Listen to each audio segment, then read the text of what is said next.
Rascal, നീ എന്റെ കാറുമായിട്ട് എവിടേക്കാണ് പോറുള്ളത്? എന്താ അളിയാ? നീ അതുമായിട്ട് കണ്ട തേവടിച്ചുള്ള വീട്ടിലൊക്കെ പോകാറുണ്ടോ? ഉണ്ട്. നീ ആ ഷാപ്പിനടുത്തുള്ളൊരു വീട്ടിൽ പോകാറുണ്ടോ? ഒരു വാസന്തിന്റെ വീട്ടിൽ പോയി, പല പ്രാവശ്യം പോയിട്ടുണ്ട്. അതിനിപ്പോ എന്ത് പറ്റി? നിനക്കൊന്നും പറ്റിയില്ല. നീയാണെന്ന് കയറി നാട്ടുകാരനെ പിടിച്ചു നിർത്തി. അയ്യോ, അപ്പൊ ആകെ നാറിപ്പോയി കാണുമല്ലോ. അല്ല, നീ എന്തിനാ അവിടെ പോയത്? ഞാൻ പോയതല്ല, എനിക്ക് പോകേണ്ടി വന്നു. ഞാൻ ട്രിവാൻഡ്രത്ത് നിന്ന് വരുന്ന വഴി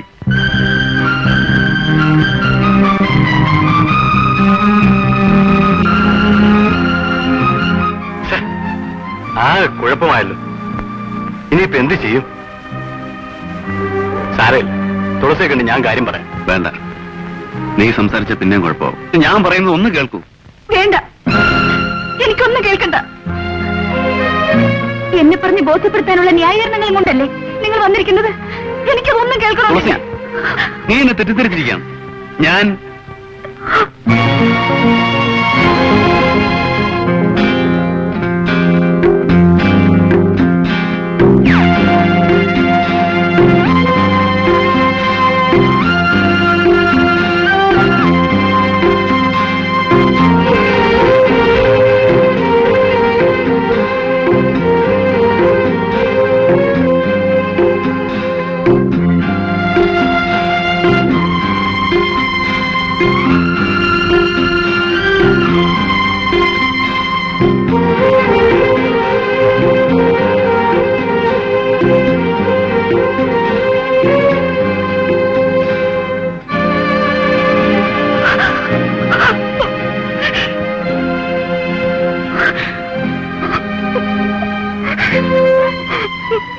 തുളസി,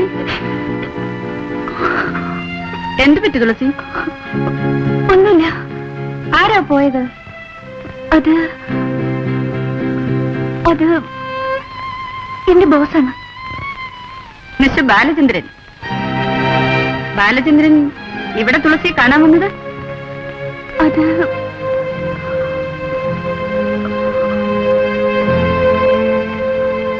സത്യത്തിൽ എനിക്ക് ഭാഗ്യത്തോട് അസൂയ തോന്നുന്നു. പ്രപഞ്ച സൗന്ദര്യം മുഴുവനും വാരിക്കോരിയെടുത്താണ് ഈശ്വരൻ തുളസിയെ സൃഷ്ടിച്ചിരിക്കുന്നത്. കണ്ടില്ലേ? ഭൂമിയുടെ സൗന്ദര്യം മുഴുവൻ തുളസിയുടെ കണ്ണുകളിൽ ആവാഹിച്ചിരിക്കുകയാണ്. തുളസി, നിന്നോടും മിസ്റ്റർ ബാലചന്ദ്രൻ ഇങ്ങനെയൊക്കെ പറഞ്ഞു കാണുമല്ലേ? തുളസി, പ്രായം കൊണ്ടും അനുഭവം കൊണ്ടും ഞാൻ നിന്റെ ചേച്ചിയെ പോലെയാണ്. എന്നോട് നീ ഒന്നും മറയ്ക്കാൻ ശ്രമിക്കണ്ട. ചേച്ചിക്ക് ആ മനുഷ്യനെ നേരത്തെ അറിയാമോ? ഓർമ്മകൾ സൂക്ഷിച്ചു വെക്കാവുന്ന ഒരാളായിട്ടല്ല, ഞാനറിയുന്ന പലരിൽ ഒരാളായിട്ട്. ചേച്ചി, ആ മനുഷ്യന്റെ ഓഫീസിൽ ചേച്ചി ജോലി ചെയ്തിട്ടുണ്ടോ? ജോലി ചെയ്തിട്ടുണ്ട്, ഓഫീസിലല്ല. മൂന്നാറിലെ TBയിൽ 68 നമ്പർ മുറിയിൽ. ചേച്ചി, തുളസിക്ക് അത്ഭുതം തോന്നുന്നുണ്ടാവുമല്ലേ? എന്നും രാവിലെ നിങ്ങളെപ്പോലെ തന്നെ ഉടുത്തൊരുങ്ങി ഞാനും ഓഫീസിലേക്ക് പോകാറുണ്ട്. എന്റെ ഓഫീസ് നഗരത്തിലെ ഏതെങ്കിലും ഒരു ഹോട്ടൽ മുറി, അല്ലെങ്കിൽ ആളൊഴിഞ്ഞ ഏതെങ്കിലും ഒരു താവളം, കൂട്ടായി ഏതെങ്കിലും ഒരു മാന്യൻ. ഈ ഹോസ്റ്റലിൽ എന്റെ മുറിയിൽ താമസിച്ചതിൽ തുളസിക്കിപ്പോൾ വിഷമം തോന്നുന്നുണ്ടാവുമല്ലേ? അറിയുമ്പോഴല്ലേ ഉള്ളൂ ആ ഉറപ്പ്.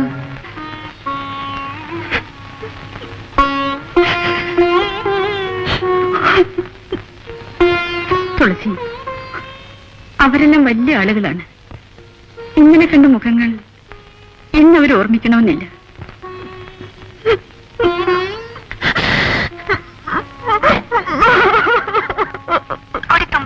മഞ്ഞത്തുള്ളിയെ മോഹിച്ചൂടാ. മഞ്ഞത്തുള്ളിയുടെ കനിവ് കൊണ്ടാണ് പുൽക്കൊടിത്തുമ്പ് കുളിരണിയുന്നത്.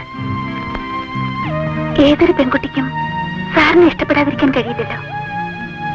സാറിനെ എനിക്കും ഇഷ്ടമാണ്. പക്ഷേ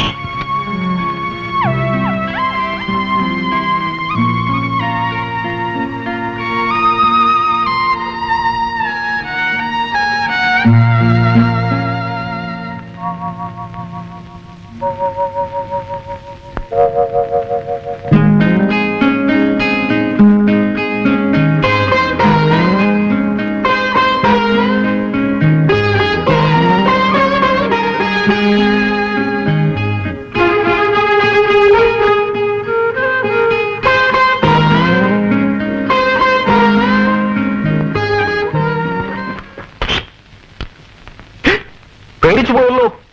സ്വാമിയെ ഒരു രഹസ്യം. രഹസ്യമോ? ആ, എങ്കിൽ പരസ്യമായിട്ട് പറയൂ. സ്വാമി വലുത് അറിഞ്ഞോ?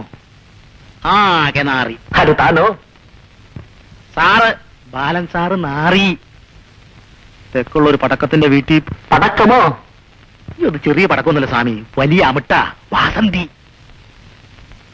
സാർ അവിടെ പോയി നാട്ടുകാരെ പിടിച്ചു നിർത്തി ആകെ നാറ്റ കേസായി. അല്ല, സ്വാമി കൂടെ ഉണ്ടായിരുന്നോ? എനിക്ക് വിശ്വസിക്കാനേ കഴിയുന്നില്ല. I Kant believe. ഇത് നിജമാ? ഇത് നിജവും കുജവുമല്ല സ്വാമി, സാറ് വാസന്തി.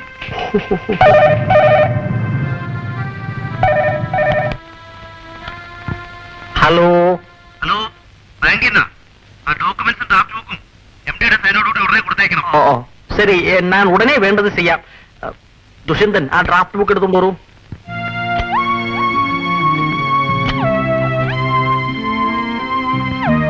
ബാങ്ക് മാനേജർ വിളിച്ചിരുന്നു. ഡോക്യുമെന്റ്സിന്റെ കൂടെ ബാങ്കിൽ കൊടുക്കേണ്ട ഡ്രാഫ്റ്റ് ഒപ്പിടണം. സ്വാമി പോയിക്കോളൂ. ബാങ്ക് ടൈം കഴിയുന്നതിന് മുമ്പ് കൊടുക്കണം. വളരെ അർജന്റ്, അത്യാവശ്യം. എന്നെ പഠിപ്പിക്കണ്ട, പോയിക്കോളൂ.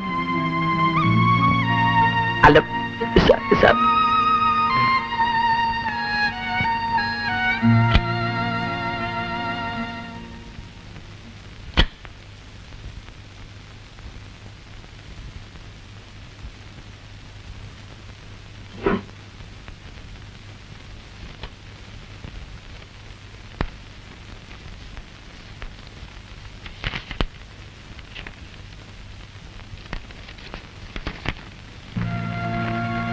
ഏറ്റവും നല്ല മനസ്സുകൊണ്ടാണ് ഞാൻ നിങ്ങളെ സ്നേഹിച്ചത്. എന്നാൽ ഏറ്റവും വലിയ ശിക്ഷ കൊണ്ടാണ് നിങ്ങൾ എന്നെ വേദനിപ്പിച്ചത്.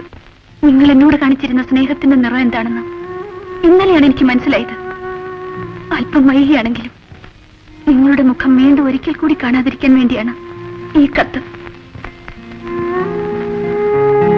ഇതോടൊപ്പം എന്റെ രാജിക്കത്തും ഒരപേക്ഷയുണ്ട്.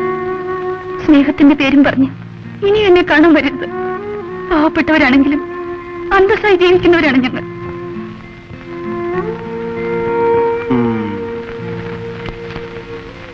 അവള് വളരെ സീരിയസ് ആയിട്ടാണല്ലോ എടുത്തിരിക്കുന്നത്. ഉദ്യോഗം രാജിവെച്ചിരിക്കുന്നു. രഞ്ജി, നീ അങ്ങനെ പറയരുത്. നീ ഉണ്ടായ സംഭവം എന്താണെന്ന് അവളോട് പറയാൻ പോയിട്ട് അത് കേൾക്കാനുള്ള സന്മനസ് പോലും അവള് കാണിച്ചില്ല.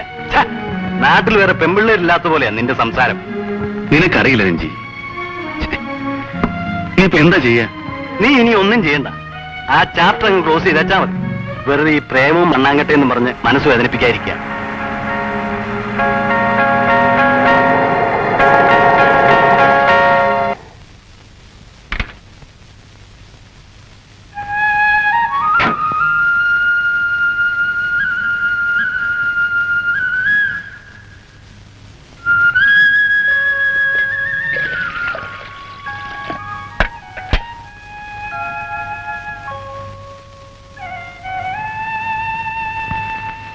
തുളസിയുടെ വീടല്ലേ? അതെ. എവിടുന്ന് വരുന്നു? ഞാൻ എറണാകുളത്ത് നിന്ന് വരെയാണ്.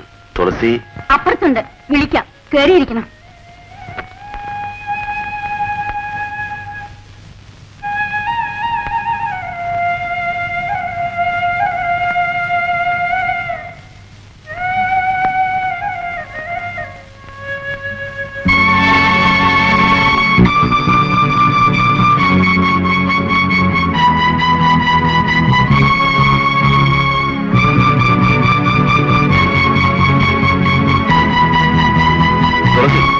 പണവും പദവിയില്ലെങ്കിലും മാന്യമായി ജീവിക്കുന്നവരാണ് ഞങ്ങൾ. നിങ്ങളെപ്പോലുള്ള ആളുകൾക്ക് വരാനുള്ളതല്ലേ ഈ വീട്. തുളസി, വേണ്ട, എനിക്കൊന്നും കേൾക്കണ്ട.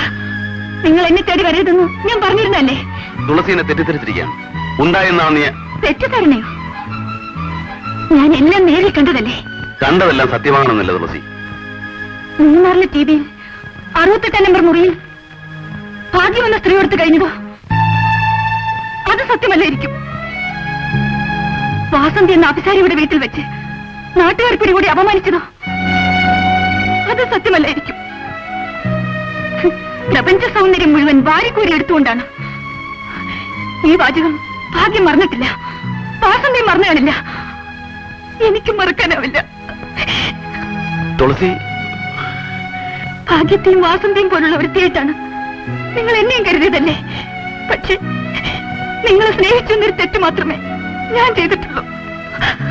നിങ്ങൾ ഇത്രക്കാരനാണെന്ന് അറിഞ്ഞിരുന്നെങ്കിൽ. തുളസി, ഞാൻ പറയുന്നൊന്ന് കേൾക്കൂ. എനിക്കൊന്നും കേൾക്കണ്ട. നിങ്ങളുടെ മുഖം കാണാതിരിക്കാൻ വേണ്ടിയാണ് ഞാൻ ജോലി രാജിവെച്ച് പോകുന്നത്. നിങ്ങൾ ഇനി ഇവിടെ വന്ന് എന്നെ ശല്യപ്പെടുത്തരുത്. തുളസി, നീ ഒരു പെണ്ണാണ്.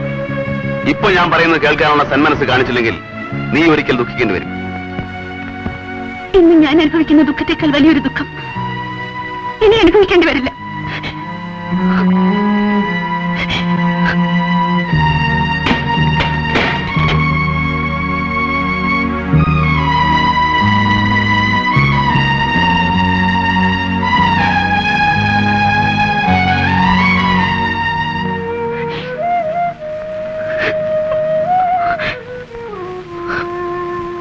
ഇതുകൊണ്ടാണല്ലേ ഓഫീസിൽ സമരമാണെന്ന് പറഞ്ഞ് ഇങ്ങോട്ട് പോകുന്നത്?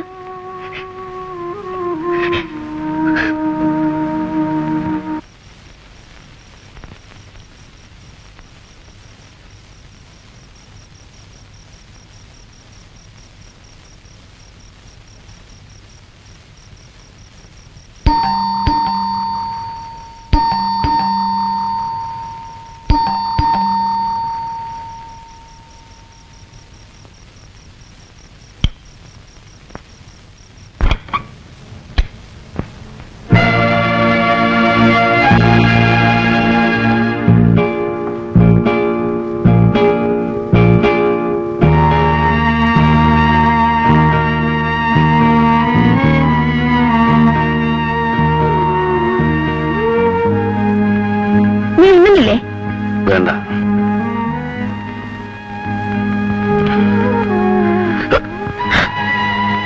നീ കുടിച്ചിട്ടുണ്ടോ?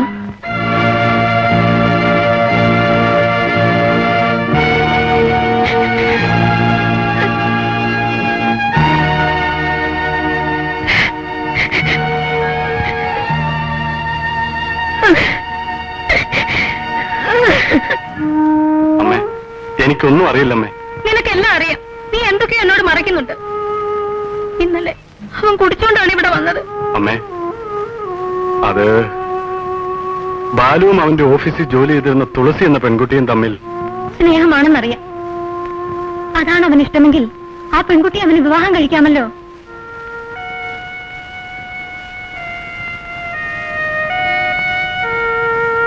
അത് നടക്കില്ലമ്മേ. തുളസി ജോലി രാജിവെച്ച് വീട്ടിലേക്ക് പോയി. എന്താ കാര്യം?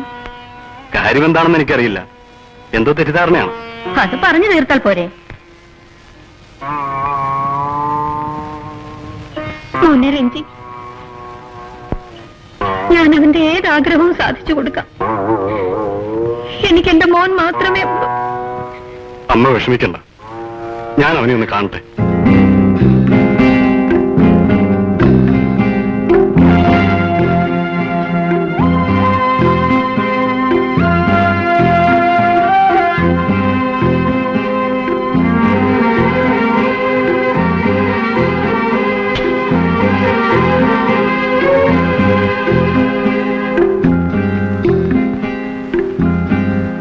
നീ ഇവിടെ വന്നിരിക്കുകയാണ്.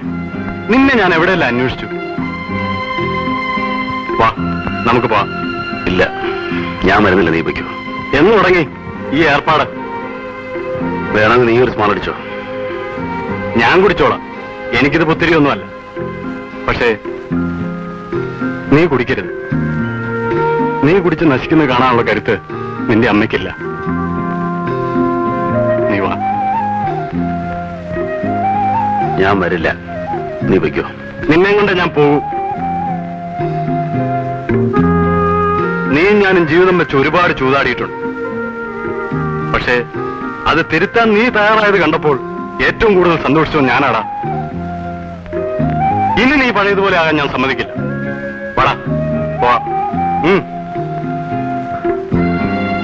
രഞ്ജി, ഞാൻ എത്ര പറഞ്ഞിട്ടും അവള് വിശ്വസിക്കുന്നില്ലടാ. എന്റെ മനസ്സ് കാണാൻ അവൾക്ക് കഴിയുന്നില്ല. പോവാൻ പറയടാ. ഞാനും നീ ഉപയോഗിച്ച പെണ്ണുങ്ങളെയൊക്കെ കൂടുതലായിട്ടൊന്നും നോക്കില്ലല്ലോ. അവളെന്താ ശീലാവതിയാണോ?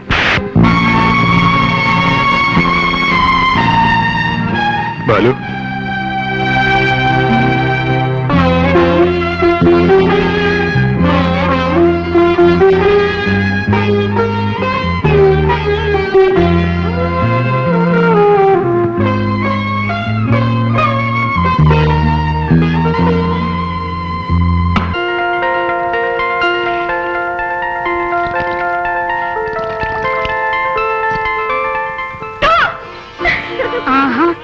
മോളെന്താ അത്രയും വൈകിയേ?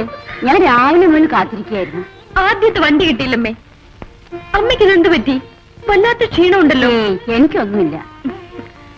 ആ, ചേച്ചി വന്നിട്ടുണ്ടോ അമ്മേ? ഹായ്, ഞാൻ നല്ല സമയത്താ വന്നിരിക്കുന്നത്.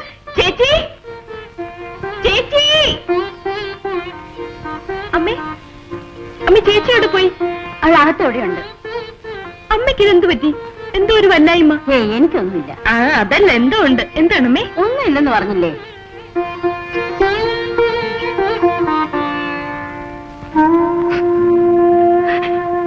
അമ്മ പറഞ്ഞതെല്ലാം നേരാണ് മയെ. ഏറ്റവും നല്ല മനസ്സുകൊണ്ടാണ് ഞാൻ അദ്ദേഹത്തെ സ്നേഹിച്ചത്. പക്ഷെ അയാൾ എന്നെ. അതിന് ചേച്ചി എന്തിനാ ഉദ്യോഗം രാജിവെച്ചത്? ആ മനുഷ്യന്റെ മുഖം കണ്ടുകൊണ്ട് എനിക്കിവിടെ ജോലി ചെയ്യാൻ പറ്റില്ല. കരയാതെ ചേച്ചി. ഇപ്പോഴെങ്കിലും അയാളുടെ സ്വഭാവം മനസ്സിലാക്കാൻ സാധിച്ചത് നന്നായി.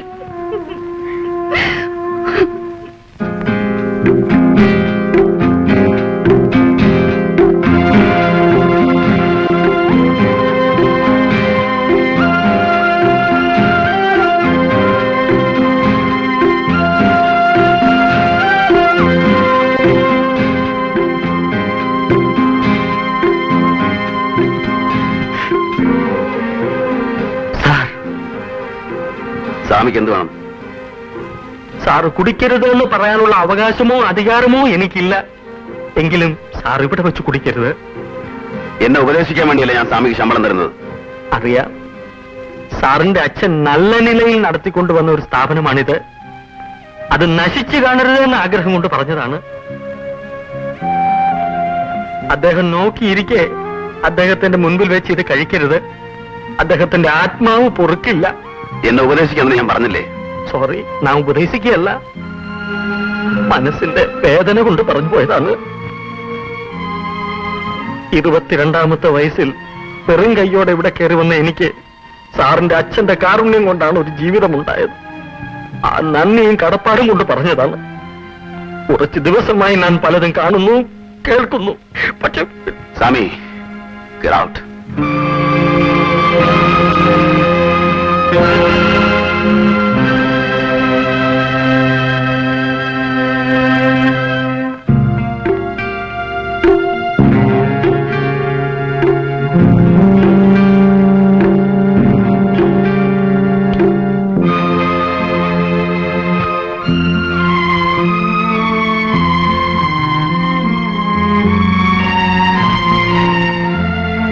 മോനെ ബാല, എന്താ ഇത്? ഇപ്പൊ വീട്ടിലിരുന്നും കുടിക്കാൻ തുടങ്ങിയോ?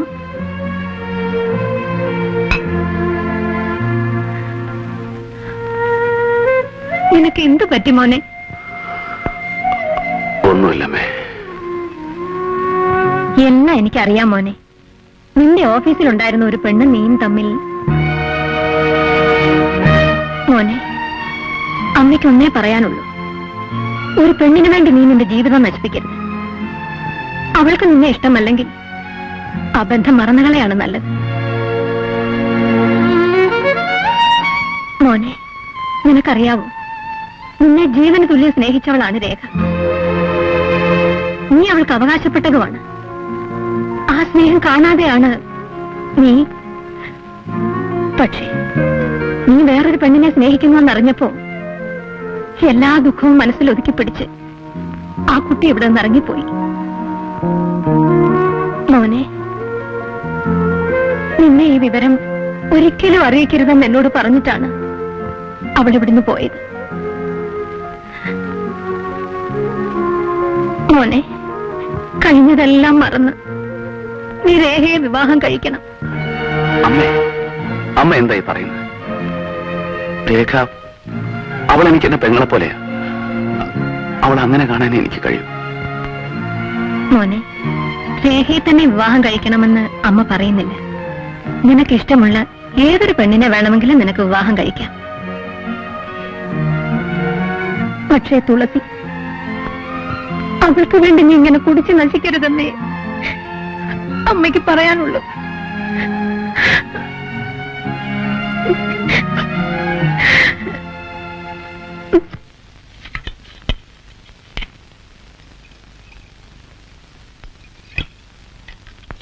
രഞ്ജി,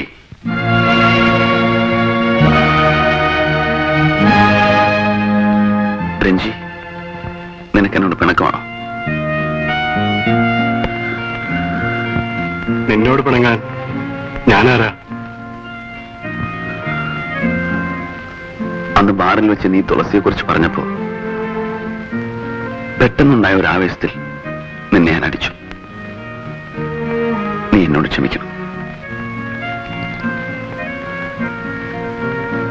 എനിക്കറിയാം നിനക്കെന്നോട് പിണക്കമാണ്. എല്ലാവർക്കും എന്നോട് പിണക്കമാണ്. ഞാൻ സ്നേഹിച്ചവരെല്ലാം എന്നിൽ നിന്ന് അകന്നു പോവുക.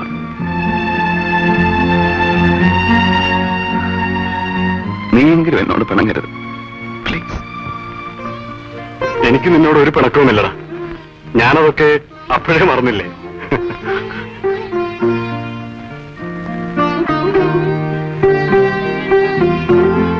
നീ രാവിലെ തന്നെ കുടിച്ചിട്ടുണ്ടല്ലേ? രഞ്ജി, ഞാൻ കുറച്ച് ദിവസത്തേക്ക് ഇവിടെ ഉണ്ടാവില്ല. നീ എവിടെ പോകുന്നു?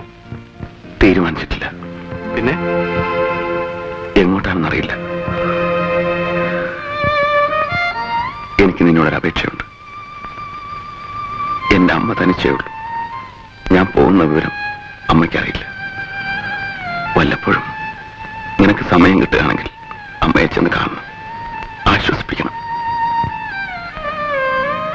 ബാലു, എടാ ബാലു, നീ എന്തായി കാണിക്കുന്നത്? ബാലു, നീ പോകരുത്.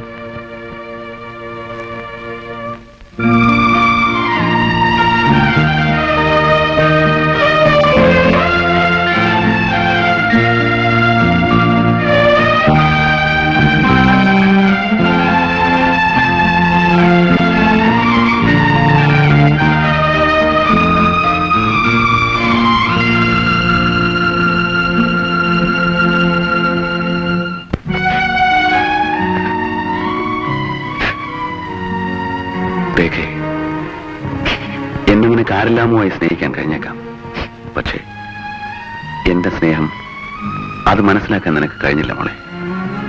ഒരു കൊച്ചനുജത്തിയോടുള്ള നിഷ്കളങ്കമായ ഹൃദയബന്ധമാണ് ഈ ചേട്ടൻ നിന്നോടുള്ളത്. നീ അത് തെറ്റിദ്ധരിച്ചെങ്കിൽ എനിക്ക് മാപ്പ് തരണം. കുറച്ച് കരയുന്നത് കൊണ്ട് നിന്റെ മനസ്സിന്റെ ഭാരം അല്പമെങ്കിലും കുറഞ്ഞു കിട്ടും. ഒന്ന് ഞാൻ പറയാം, നീ വിവാഹം കഴിക്കണം. നിന്റെ ചേട്ടന്റെ ആഗ്രഹമാണ്. ആ മുഹൂർത്തം കണ്ട് എന്റെ മനസ്സ് നിറയെ എനിക്ക് സന്തോഷിക്കണം.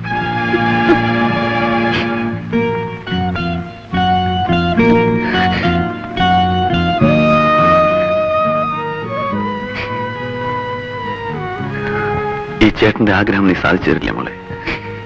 അങ്ങനെയെങ്കിലും ഒരു സഹോദരന്റെ കടമ ചെയ്യാൻ എനിക്കൊരു അവസരം നീ തരില്ലേ? ഈ ചേട്ടൻ എവിടെയുണ്ടെങ്കിലും ആ മുഹൂർത്തത്തിന് വരും. രേഖേ, ഞാൻ പോകുന്നു. ബാലേട്ടാ, എന്ത് വിഷമ ബാലേട്ടാ ഇത്? ബാലേട്ടനെ ഒരിക്കലും ഈ നിലയിൽ കാണരുതെന്ന് ആഗ്രഹിച്ചവളാണ് ഞാൻ. ആ എന്റെ മുമ്പിൽ ബാലേട്ടൻ പറയുന്ന പോലെ ഞാൻ അനുസരിക്കാം.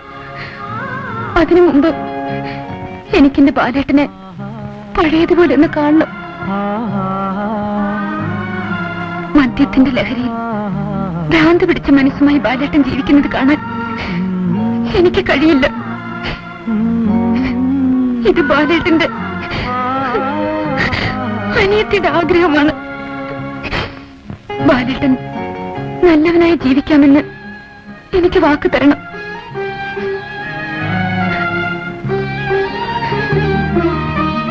ബാല, നീ എപ്പോ വന്നു? കുറച്ചു നേരമായി. മോളെ, ബാലന് കുടിക്കാൻ കാപ്പി എടുത്ത് വയ്ക്ക്.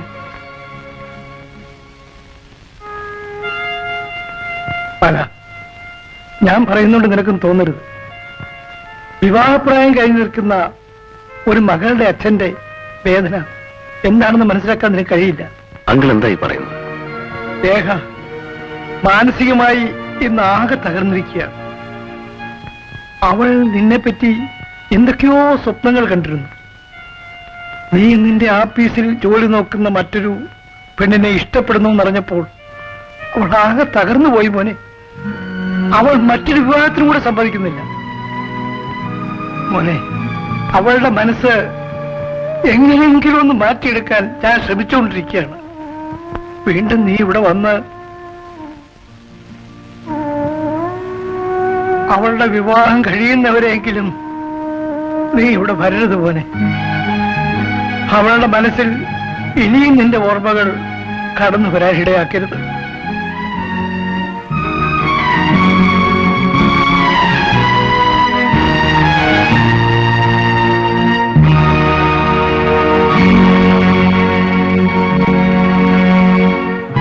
ഡാഡി, ബാലേട്ടൻ